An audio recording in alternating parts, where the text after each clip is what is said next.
Hello dear students, तर आज आपण सुरुवात करत आहोत आपल्या फोर्थ चॅप्टरला. तर आपल्या फोर्थ चॅप्टरचे नाव आहे एन्व्हायरमेंट मॅनेजमेंट. तर तुम्हा सर्वांना माहीतच असेल एन्व्हायरमेंट म्हणजे काय. तर आपण ज्या परिसरामध्ये राहतो त्या सराउंडिंगलाच एन्व्हायरमेंट असं म्हटलं जातं. आणि मॅनेजमेंट म्हणजे काय, तर त्या परिसरामध्ये राहण्यासाठी किंवा लाईफ जगत असताना आपले काही रूल्स असतात आणि आपण ते रूल फॉलो करत असतो. त्याच रूल्सला मॅनेजमेंट असं म्हटलं जातं. मग सराउंडिंगमध्ये राहून सराउंडिंग सोबत जुळवून घेण्यासाठी आपण जे काही रूल्स फॉलो करत असतो त्यालाच एन्व्हायरमेंट मॅनेजमेंट असं म्हटलं जातं. तर स्टुडंट्स, आता आपण सुरुवात करूया आपल्या लेसनला. तर लेसनची सुरुवात करूयात कॅन यू टेलच्या काही क्वेश्चनपासून. त्यामध्ये पहिला क्वेश्चन तुम्हाला विचारलेला आहे, what is ecosystem and which are it's different component. तर सर्वात आधी आपण पाहूया definition of ecosystem.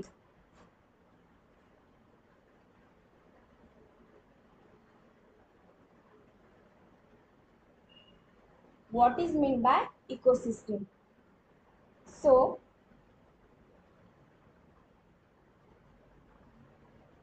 the interaction between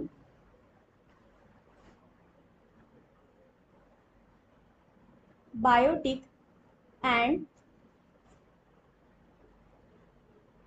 abiotic components in a specific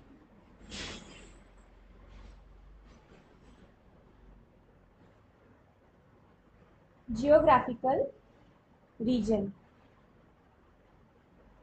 तर याला काय म्हणता येईल, the interaction between biotic and abiotic component. तर मग बायोटिक आणि अबायोटिक कंपोनंट म्हणजे काय. तर स्टुडंट, बायोटिक कंपोनंट्सला आपण लिव्हिंग थिंग्स असं सुद्धा म्हणत असतो. मग त्यामध्ये काय काय येतं, त्यामध्ये येतात plants, animals, humans, insects and micro organisms.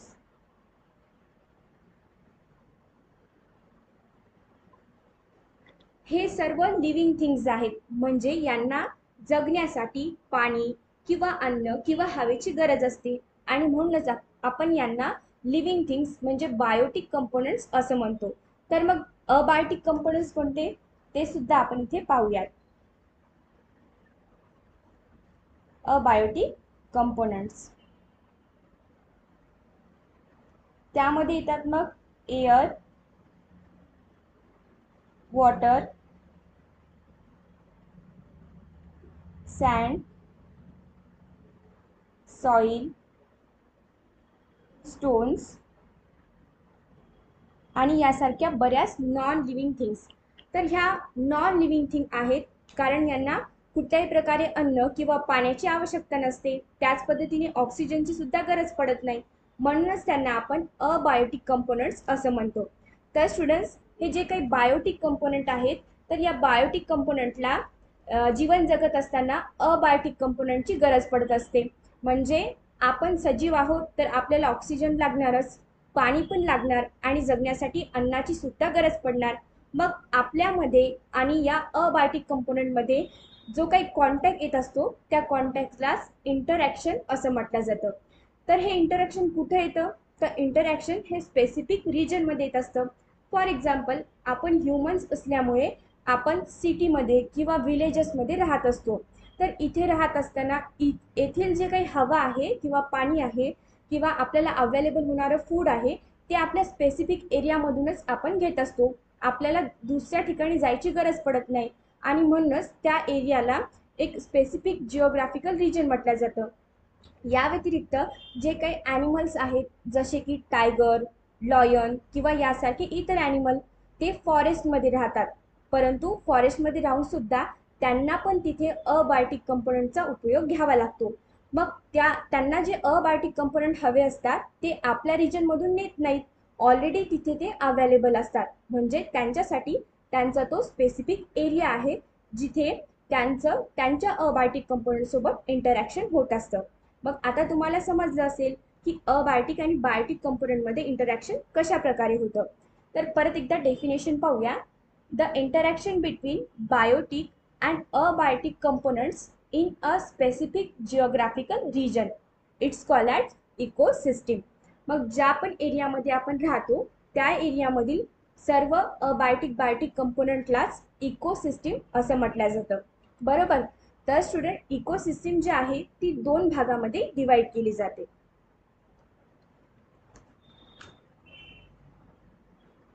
So ecosystem is divided into two main parts. That is, first is natural ecosystem आणि दुसरी आहे आर्टिफिशियल इकोसिस्टीम. मग नॅचरल इकोसिस्टीम कशाला म्हणायचं, तर तुम्हाला या नावावरूनच लक्षात आलं असणार. नॅचरल इकोसिस्टीम म्हणजे काय, जी नैसर्गिकरित्या तयार झालेली आहे तिलाच आपण नॅचरल इकोसिस्टीम असं म्हणतो. फॉर एक्झाम्पल, फॉरेस्ट किंवा पोलार रिजन्स,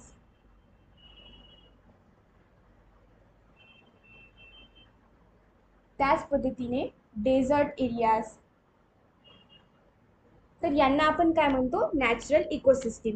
कारण आपण तर कुठल्या प्रकारचे जंगल किंवा जो काही डेझर्ट एरिया आहे किंवा जे काही पोलार रिजन्स आहे जिथं बर्फ जास्त प्रमाणामध्ये आपल्याला पाहायला मिळतं, तर हे रिजन आपण तयार केलेले नाही आहेत, ते नॅचरली तयार झालेले आहेत आणि तिथे सुद्धा ऑर्गॅनिझम राहतात आणि त्या ऑर्गॅनिझम्सला सुद्धा अबायोटिक कंपोनंटची गरज पडत असते आणि म्हणूनच या प्रकारच्या रिजनला एक प्रकारची इकोसिस्टीम असं म्हटलं जातं. पण ती कोणती इकोसिस्टीम आहे, तर ती नॅचरल इकोसिस्टीम आहे. मग आर्टिफिशियल इकोसिस्टीम कशाला म्हणायचं, तर यामध्ये आपल्याला पाहायला मिळतात पार्क्स, गार्डन्स, सिटीज किंवा विलेजेस, त्याच पद्धतीने झू. तर स्टुडंट, हे जे काही पार्क आहेत किंवा गार्डन आहेत तर हे मॅनमेड आहेत, म्हणून या आर्टिफिशियल इकोसिस्टीमला मॅनमेड इकोसिस्टीम असं सुद्धा म्हटलं जातं. मॅनमेड इकोसिस्टीम, कारण ही आपण स्वतः तयार केलेली असते. तर पार्कमध्ये, गार्डनमध्ये आपल्याला झाडं वगैरे पाहायला मिळतात किंवा मोस्ट ऑफ आपल्यासारखे ह्युमन बिंग्स त्या ठिकाणी राहत नाही, परंतु तिथे जे काही ॲनिमल राहतात किंवा जे काही प्लांट तिथे तयार झालेले आहेत ते प्लांट आपण स्वतः तयार केलेले आहेत किंवा त्यांना आपण लावलेलं आहे त्या ठिकाणी, म्हणूनच त्याला आर्टिफिशियल इकोसिस्टीम असं म्हटलं जातं. मग त्यामध्ये सिटीज किंवा विलेजेससुद्धा आपल्याला पाहायला मिळतात, कारण सिटीमध्ये जे काही घर वगैरे असतात किंवा विलेजेसमध्ये जे काही घर असतात तिथे ह्युमन बिंग्स राहतात, तर ते घर आपण स्वतः बांधतो, ते नॅचरली तयार झालेले नाही आहेत, म्हणून सुद्धा सिटीजला सुद्धा आर्टिफिशियल इकोसिस्टीम असं म्हटलं जातं. तर स्टुडंट्स, आता तुमच्या लक्षात आलं असेल की इकोसिस्टीम ही दोन टाईपची असते. फर्स्ट नॅचरल इकोसिस्टीम आणि दुसरी आहे आर्टिफिशियल इकोसिस्टीम.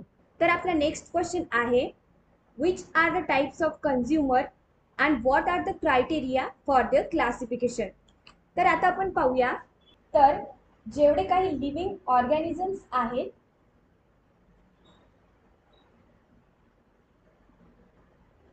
त्यांना दोन ग्रुप्समध्ये डिवाइड केलं जातं. त्यापैकी पहिला ग्रुप आहे प्रोड्युसर्सचा आणि दुसरा आहे कन्झ्युमर्सचा.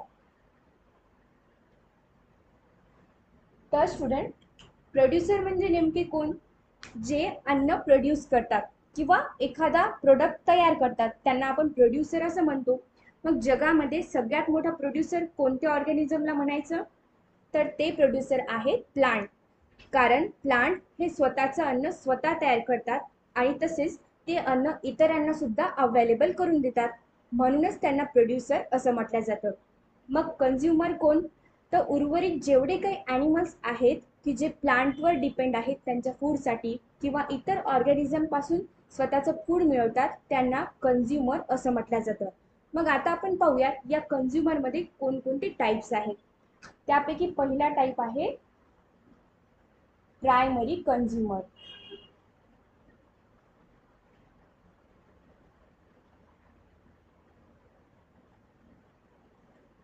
याचे आपण डेफिनेशन पाहूया. So the animals which ate only plants. मग यामध्ये कोण येतं?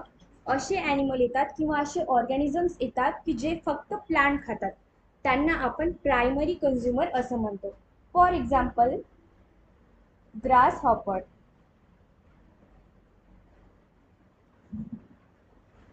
किंवा एलिफंट.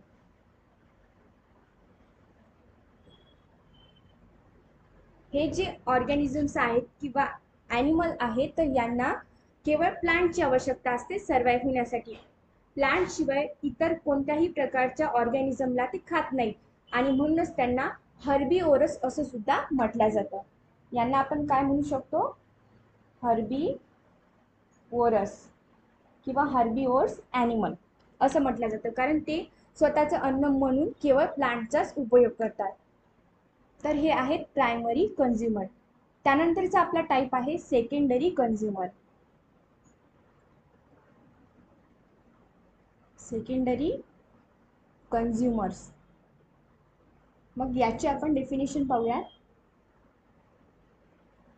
द ॲनिमल्स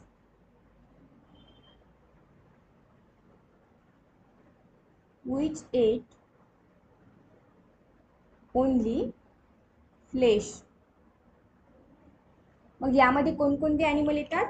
तर जे ॲनिमल केवळ फ्लेश खातात म्हणजे मांस खातात, अशा ॲनिमलला आपण सेकंडरी कंझ्युमर्स असं म्हणतो. फॉर एक्झाम्पल फ्रॉग किंवा वॉक्स किंवा फॉक्स. तर हे जे ॲनिमल आहेत हे केवळ फ्लेश खातात म्हणजे मांस खातात, म्हणून यांना सेकंडरी कंझ्युमर असं म्हटलं जातं. त्याच पद्धतीने या ॲनिमलला आपण कार्निओर्स म्हणून ओळखतो. राईट. तर हा आहे आपला सेकंड पॉइंट. त्यानंतर थर्ड ग्रुप आहे टॉप किंवा अपेक्स कंझ्युमरचा. Apex consumers. याचे आपण डेफिनेशन पाहूया. तर यामध्ये ते ॲनिमल्स येतात की जे हर्बीओर आणि कार्निओर या दोन्ही टाईपच्या ॲनिमलला खात असतात. म्हणजे हे पण फ्लेशच खातात, परंतु दोन्ही टाईपच्या ऑर्गॅनिझमवर हे फीड करू शकतात. The animals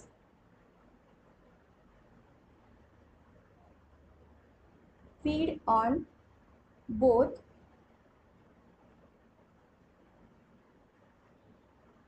herbivores and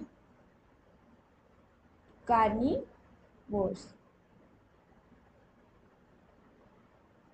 and not any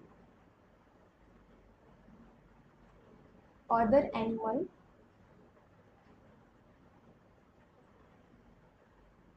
feed on them.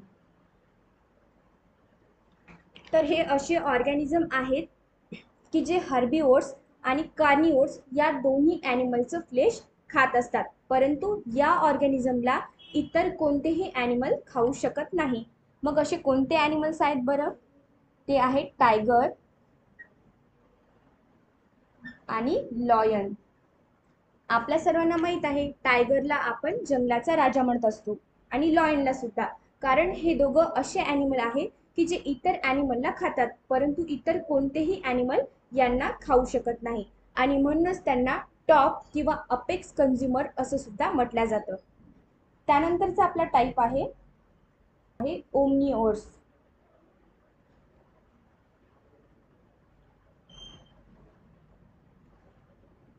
मग याची आपण डेफिनेशन पाहूया. The animals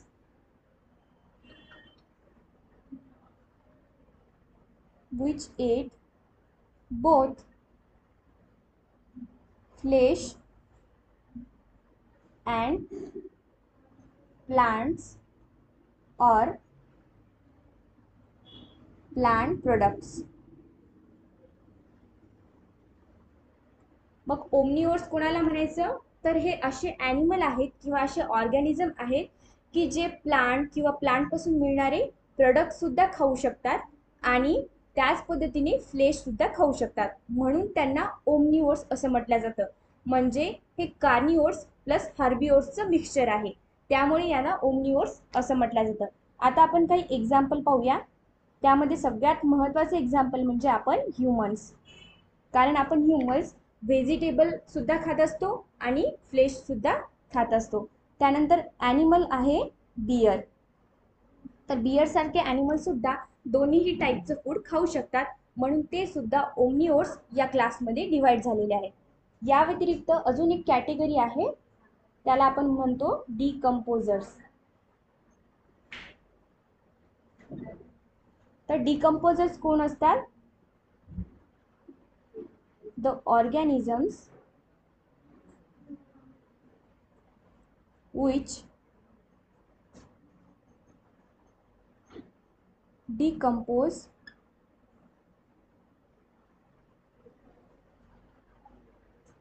any type of matter. मग यामध्ये असे काही ऑर्गॅनिझम्स येतात की ते ऑर्गॅनिझम काय करू शकतात, कुठल्याही प्रकारच्या इतर मॅटरला किंवा इतर वस्तूला ते डिस्ट्रॉय करू शकतात, म्हणजे त्याला डिकम्पोज करू शकतात. For example fungus. ही फंगी फॅमिलीची मेंबर आहे. तर फंगसचं काम काय आहे? फंगसचं काम आहे की ते कोणत्याही ऑर्गॅनिक मॅटरला डिकम्पोज करू शकतात. तर इथे आपण पाहिलं होतं हे जे टॉप कन्झ्युमर्स आहे यामध्ये टायगर आणि लॉयन आहे. इथे मी तुम्हाला सांगितलं होतं की या ऑर्गॅनिझमला इतर कोणतेही ॲनिमल्स खाऊ शकत नाही. मग तुम्हाला प्रश्न पडला असेल की मग हे ॲनिमल कुठे जातात, म्हणजे डेट झाल्यावर या ॲनिमलचं काय होतं. तर या ॲनिमलला हे जे काही डिकम्पोजर फॅमिलीचे मेंबर्स आहेत त्यांच्या बॉडीला ते डिस्ट्रॉय करतात, म्हणजे डिकम्पोज करून टाकतात आणि त्यांची बॉडी ही सॉईलमध्ये मिक्स होऊन जाते. तर अशा प्रकारे इकोसिस्टीममध्ये वेगवेगळ्या प्रकारचे ऑर्गॅनिझम्स राहत असतात आणि त्यांचे मग टाईप्स पडतात, ज्यांना आपण काहींना प्रोड्युसर किंवा काहींना कन्झ्युमर म्हणतो. आणि कन्झ्युमरमध्ये सुद्धा मग हे 4 प्रकारचे टाईप्स आपल्याला पाहायला मिळतात. देन आपला नेक्स्ट क्वेश्चन आता आपण पाहूयात.